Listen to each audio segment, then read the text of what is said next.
With the District of Columbia Organic Act of 1801, Washington, D.C. officially came under the control of the U.S. Congress.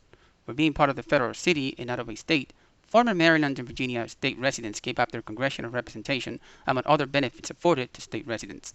For most of its history, the city's leadership was appointed by the President of the United States, and from 1874 to 1975, the city was administered by a three-member board of commissioners, also appointed by the President. It took amending the U.S. Constitution to allow citizens of Washington to vote in presidential elections. With the ratification of the 23rd Amendment on March 29, 1961, Washington, D.C. citizens were allowed to vote in presidential elections, starting with the election of 1964. And it was about 10 years later, with the enactment of the District of Columbia Home Rule Act on December 24, 1973, that D.C. citizens were allowed to elect a city mayor and a 13-member city council.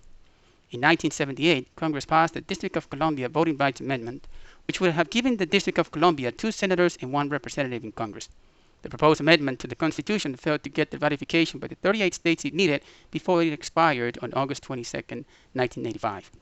And so today, Washingtonians find themselves at the same perils they were more than 200 years ago. Residents of the nation's capital are subject to all the obligations of state residency, like paying federal taxes and serving in the military, but don't enjoy the privileges of being a state. The only congressional representation Washington has is a non-voting delegate to the House. Laws and the budget passed by its city council are subject to congressional approval, and the residents of the city must pay federal taxes without representation.